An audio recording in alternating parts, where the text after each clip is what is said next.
Olá, pessoal, como todos vocês estão? Eu espero que vocês todos estejam muito bem por aí. Sejam todos muito bem-vindos ao nosso podcast Uma Leitura no Cinema. Eu sou Gisele Santos e sempre eu venho trazer minhas dicas e opiniões, tanto sobre livros quanto sobre filmes, sobre séries, as coisas que a gente tem consumido por aqui. A gente vem sempre trazer as nossas opiniões para vocês. E sempre lembrando que vocês nos seguem tanto pelas plataformas de áudio quanto pelo YouTube. Então, todos vocês que estão chegando agora no canal e também aos inscritos que já estão, sejam todos muito bem-vindos. E eu já agradeço por todos vocês estarem aqui. Bom, então vamos, sem muitas delongas, começar a nossa primeira cobertura de séries do ano de 2025. Nós vamos falar sobre a segunda temporada da série Ruptura da Apple TV, que chegou na última sexta-feira, no dia 17 de janeiro. Então, o que acontece? Já tem outros criadores de conteúdo produzindo conteúdos com relação à série, tem alguns que a gente sempre cita sobre eles por aqui no canal e eu sempre recomendo que vocês o sigam, porque eu gosto sempre de ter mais de uma opinião, até mesmo porque às vezes o que um fala acaba complementando a sua própria opinião. Eu gosto sempre de indicá-los aqui para vocês. Então, nós vamos a listinha de alguns aqui. O Michel Arouca e a Mikan vão fazer a cobertura da série. O PH Santos também vai fazer a cobertura. O canal Omelete também tem alguns vídeos falando sobre a série, também vão fazer cobertura.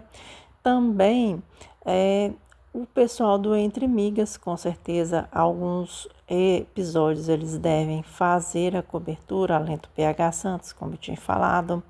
E tem outros criadores de conteúdo também que estão apresentando a sua cobertura, a sua análise com relação aos episódios da segunda temporada, na verdade, né, de Ruptura. Então, vamos aqui começar também a nossa cobertura, lembrando que os vídeos vão ser diferentes com relação aos outros canais. Os outros canais vão sempre apresentar às sextas-feiras, que é quando o episódio sai. O episódio sai semanalmente às sextas-feiras. Nessa segunda temporada serão 10 episódios. Só que o nosso caso vai ser o seguinte: essa semana, excepcionalmente, o vídeo não está saindo no domingo. A nossa cobertura vai ser sempre aos domingos, porque na sexta-feira a gente vai falar de uma outra série, uma outra cobertura que a gente vai fazer aqui no canal, porém de série antiga. Então, sem muito mais o que comentar, nós vamos então começar falando do primeiro episódio da segunda temporada.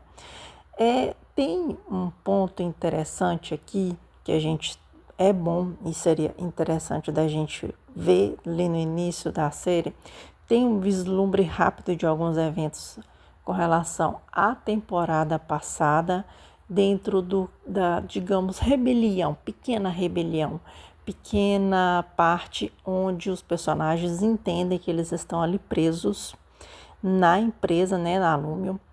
E eles, então, querem simplesmente a oportunidade de poderem sair da empresa e se ligarem ao seu externo.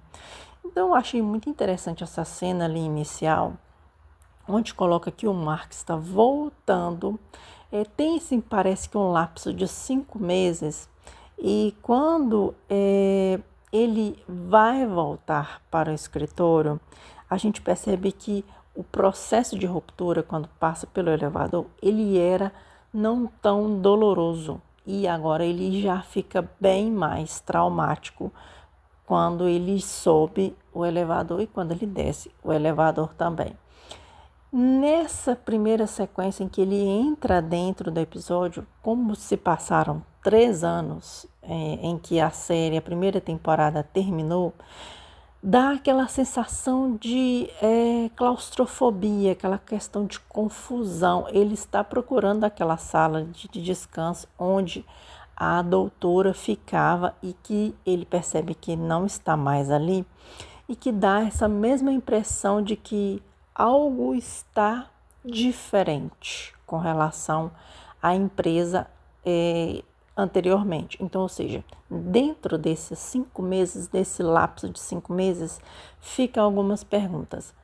Onde eles estavam? O que aconteceu aos seus externos, uma vez que nesse primeiro momento a gente vê apenas as reações dos internos e não dos externos. Só que quando o Mark ele volta para o seu setor de origem, digamos assim, ele vê novos colegas e tem essa nova interação e, digamos, um confronto dele com ele mesmo, dentro daquele outro personagem que foi apresentado como ele como Mark S, o outro como outro Mark. Então, assim, e também a senhora Cooper não sendo mais presente na empresa e sendo o outro funcionário como, digamos, o novo responsável pelo setor de metadados. É muito interessante. E outra questão que a gente deve colocar também é aquela menina que é a nova gerente, né, nova assistente, né, do setor, que é uma menina praticamente de 8 anos. E fica esse estranhamento. É interessante que dá muito aquela condição de, se você já trabalha no escritório, você deve lembrar disso perfeitamente bem. Quando você entra num novo departamento ou quando você começa num novo emprego, aquele questionamento, aquele estranhamento com o ambiente, com os novos funcionários, os antigos funcionários também com relação aos novos funcionários, assim, essa primeira integração, né? A gente em departamento pessoal, em gestão de pessoas, a gente fala muito dessa integração do novo colaborador com relação à empresa em que ela está se inserindo naquele momento. Então, é bem interessante e isso é muito real de colocar aqui. E essa questão desse estranhamento, tem aquele primeiro momento ali com a bola na cozinha, e né, o Mark levando aquele chacoalhão de que eu fiz 3 novos amigos. Não, você não fez 3 novos amigos, eu não sou a sua amiga, eu sou a sua gerente. Então tem primeiro o estranhamento com relação ao processo da ruptura, que mudou toda essa estrutura, o próprio departamento, a própria empresa mudou-se, e essa questão desse novo grupo de funcionários, o qual não é a equipe dele, e ele insiste em ter a sua equipe de volta. No retorno da equipe, a gente percebe também outras questões, que parece que os objetivos não são mais os mesmos, eles precisam estar ali dentro, tem até aquela questão de que é falado que ao fim de cada dia eles terão que escolher se querem continuar ou se querem voltar a ser os externos. E a gente percebe que, na verdade, isso não vai acontecer. Não sei se vocês repararam isso durante todo o episódio, que muita gente classificou como episódio lento. Eu não lembro qual foi o criador que não considerou, me parece que foi o PH. Ele não considerou o episódio como lento. E eu, particularmente, também não vi isso, sabe? Eu vi um episódio até, de certa forma, dinâmico, e eu achei muito normal dentro do que toda a primeira temporada entregou. E tem uma questão que eu fiquei bem fixa em mim, que é que eles não vão sair dali. Que não tem mais câmera, não tem mais microfone, mas, na verdade, eles continuam presos àquela administração. Não sei se vocês repararam, na verdade, os internos, eles não saem da empresa de maneira nenhuma. A gente tinha aquela percepção na primeira temporada em que eles estão saindo das suas vidas fora do escritório, vêm para o escritório, sobem o elevador, trabalham às 8 horas, descem do elevador e voltam para a sua vida de externos. Aqui a gente percebe da visão dos internos, ou seja, eles nunca vão conseguir sair dali. Então, meio que tem essa manipulação já inicial de ver que eles continuam presos ali, mesmo com aquele vídeo institucional muito fofo ali de que a empresa agradece a eles, que eles o fizeram ver que eles não podem ser escravos deles. E que depois, quando você vê o Mark voltando ali ao escritório novamente, você vê aquele quadro ali dizendo claramente que, na verdade, o criador ali, ele perdoa aquelas pessoas que fizeram dele gato sapato, digamos assim, mas que, na verdade, não, porque é uma forma de manipulação deles, é aquele famoso: olha, deixa eu te falar, eu vou pegar isso aqui e vou podar isso de você, mas eu perdoo o seu deslize, mas se você fizer de novo, vai tomar mais. É mais ou menos esse tipo de jogo, essa manipulação emocional, essa manipulação física, essa manipulação mental que a Lumio continua fazendo com seus funcionários. E que no final do dia eles acabam escolhendo ficar para descobrir o que está acontecendo. E cada um deles acaba tendo um segredo. O Mark conta naturalmente o que aconteceu com ele, e ele não ouve exatamente tudo que os outros tiveram. E eu acredito que isso será usado contra eles durante os 10 episódios da temporada. Isso é com certeza. Então, esse jogo de manipulação continua dentro da empresa, até mesmo com relação assim, à estrutura mesmo da empresa. Eu não sei se vocês vocês já tiveram essa impressão quando vocês vão ao hospital, que o corredor ele é sempre naquela mesma tonalidade de cor, é muito voltado para o claro. E quando você fica muito tempo dentro daquele ambiente, é igual quando você olha para o celular por muitas horas. Parece que a sua retina ela começa a piscar, sabe? E te dá aquela sensação de que você se sente preso. Não tem janela que é aberta a vento, né?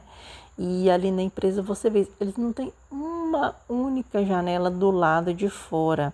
Eles sempre têm as repartições ali, e eles nunca têm essa sensação de liberdade, e que naturalmente não será dada a eles. Então, a gente ficou com essa questão de o que aconteceu aos externos. E tem aquele jornalzinho ali muito dos mentirosos, muito dos muxuruca, dizendo que eles ficaram famosos. E tem também essa questão da quantidade de empresas que estão espalhadas. Ela é uma organização global. E quantos personagens estão passando pela ruptura? E quais são esses personagens? Será que a gente vai ter alguma conexão? Não sabemos realmente. Mas durante os episódios eu imagino que a gente deva ter algumas questões com relação ao que aconteceu com os externos e com os internos também. Tem também aquele ponto, alguns criadores de conteúdo até comentaram sobre isso com relação aos dados em que estão sendo ali, essa questão dos dados, o tipo de trabalho que eles estão fazendo, que na verdade ele não tem exatamente um objetivo, eles têm que bater a meta. E até aquele outro Mark tinha falado que ele achava os colegas dele muito chatos, porque eles nunca tinham batido a meta. Então, assim, eu imagino que ele achou que eles eram chatos por isso, porque eles nunca tinham conseguido bater a meta, e o Mark e sua equipe tinham conseguido bater a meta uma vez. Teve até aquela festa nada a ver do Evo. E também tem aquelas novos benefícios que a empresa tem, que, pelo amor de Deus, se eu pegar um abacaxi com a cabeça dentro da água, ninguém merece, né? Mas, assim, essa questão da manipulação dos dados, vamos voltar nesse assunto, porque alguns criadores de conteúdo questionaram sobre isso, sobre essa ideia do o que realmente eles estão fazendo ali. Muitos acreditam eu quero compartilhar com vocês, se caso vocês não viram o vídeo de alguns desses criadores, que aparentemente é como se eles estivessem preparando drones, preparando clones para que essa inteligência artificial ganhasse vida. E eu acho que aquela questão dos dados que eles estão ali, aqueles números aleatórios que eles têm que fazer essa combinação e colocar em cada parte ali, que até o Marx tem aquela visão da esposa dele, de ela também estar fazendo o mesmo jogo que ele está naquela mesma configuração, estão naquela mesma porcentagem. Eu acredito, eu vou concordar com o Matheus do canal Sinesteira. Aquilo pode ser uma questão assim, como se eles estivessem, aqueles números, ser uma configuração criptografada sobre as emoções humanas. É como se eles estivessem ensinando ao algoritmo como os seres humanos reagem, em quais emoções. Qual número representa, por exemplo, a felicidade? Qual número, por exemplo, ou a combinação de números que dá a questão de a pessoa está triste, aquela sequência de números mostra que a pessoa está feliz, ou que a pessoa está passando por um momento que ela se sente mais incomodada, mais impactada, e que isso naturalmente pode gerar em novos humanoides, em clones mesmo, muitos têm colocado essa questão, e eu particularmente acho que seria uma ideia interessante, até mesmo porque esse é o assunto em Hollywood no momento, além de que a gente vê muito dessas questões, assim, as próprias 2 greves que tivemos recentemente tem a ver com essa questão da utilização de maneira mais produtiva e menos invasiva da inteligência inteligência artificial. E é um assunto que ainda está muito em debate, A gente relembrando que no momento em que eu estou gravando esse vídeo, o presidente reeleito Donald Trump acaba de tomar posse e ele coloca novos pontos de interesse mútuo no seu governo.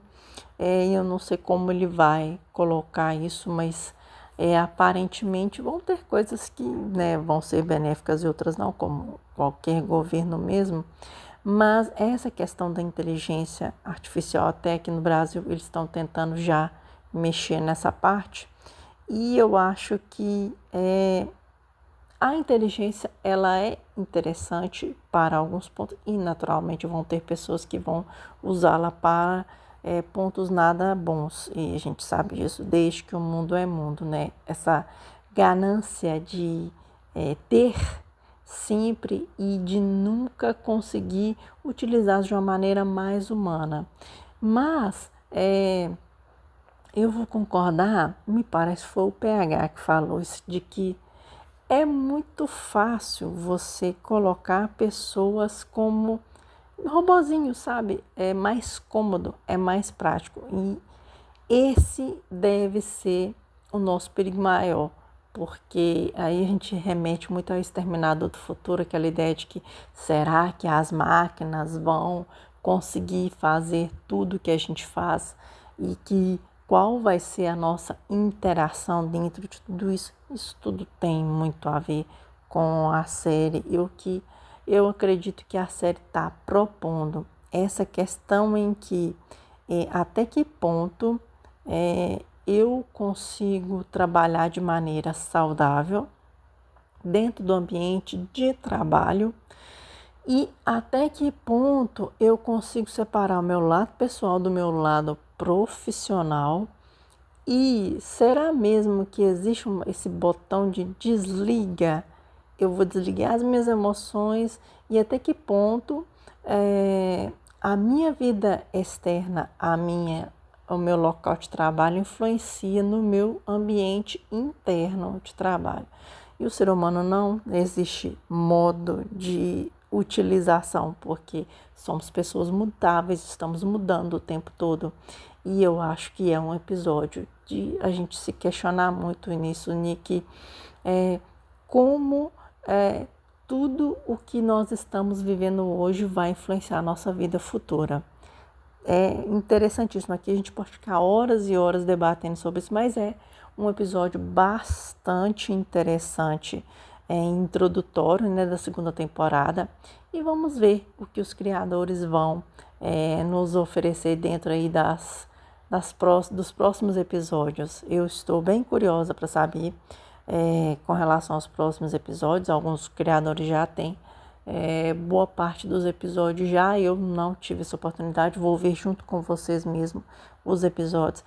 Mas eu quero saber a opinião de vocês, se vocês estão acompanhando a série, se viram a primeira temporada, se sabiam que essa série existe. Quero muito a opinião de cada um de vocês. E no próximo domingo a gente volta então com o segundo episódio da série Ruptura da Apple TV. A primeira temporada já está toda completa no streaming, vocês podem acompanhar antes de ver aqui a segunda temporada, que tem ligação direta com a primeira. E é isso, gente. Eu me despeço de vocês nesse episódio de hoje. Muito obrigada mesmo, de verdade, a todos que estão acompanhando. Eu acabei esquecendo de dizer que cobertura semanal tem spoiler, mas enfim, fica a nossa indicação, um episódio excelente. Eu gostei muito do episódio e eu vejo vocês então já no domingo para nós falarmos do segundo episódio. Então, muito obrigada e nos vemos então nos próximos vídeos do canal. Um grande abraço, que Deus abençoe.